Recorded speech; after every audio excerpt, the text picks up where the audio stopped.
We're going to talk about the Clippers here. This team is so deep. Choosing an X factor for this team was quite difficult It's because tough. they're so deep.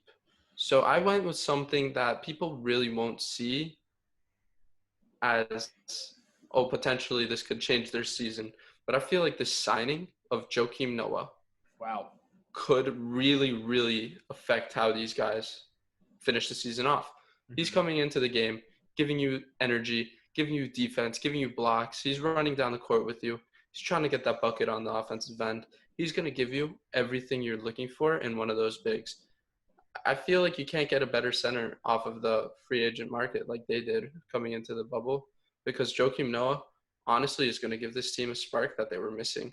With Zubac playing their center starting, I just don't know who comes in after him. I know we have Montrezl Harrell who comes in, but is he a true five that can dominate and run the floor like Joakim Noah has done in the past? I mean, he's won how many Defensive Player of the Years?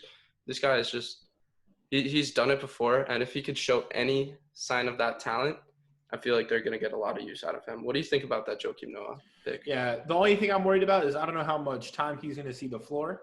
I think that's more of a locker room presence kind of guy, a guy that's been in the league for a long time. He's made it very far in the playoffs. He knows how to get the most out of guys, like you said, like Harrell, right? He could really teach Harrell how to be that guy, even off the bench, that spark plug. But I was looking at the roster, and geez, the Clippers are deep. Because I felt like it would have been too much of a cop-out, right, to say either Lou Williams or Harrell or anything. So I ended up going with a guy that I was kind of surprised was on the team because I didn't even realize how deep they went. Reggie Jackson, man. Yeah, Reggie Jackson. We picked him up late in the season. But when he was on the Thunder and the Pistons, he was a certified hooper. Yeah, for sure. Having him come off the bench behind Lou Williams – he's number 8, 9 off the bench, and that's the kind of talent they got coming off there. Yeah, Man, he's gonna make some plays. Reggie was good back even in the Thunder when he was playing with Westbrook, and then when the Pistons traded for him, I thought it was one of the best deals that the Pistons can make, because he is a starting point guard on a lot of teams in the NBA. That goes without question. Reggie Jackson can score, he can pass, he can do everything you need out of a good point guard. I really like his size for his position, which brings in more defense to an already amazing defensive team. So this team really, really is scary, especially when they can go 9 deep on the bench, and maybe, who knows, they could go even further. Their team is so deep. They really could.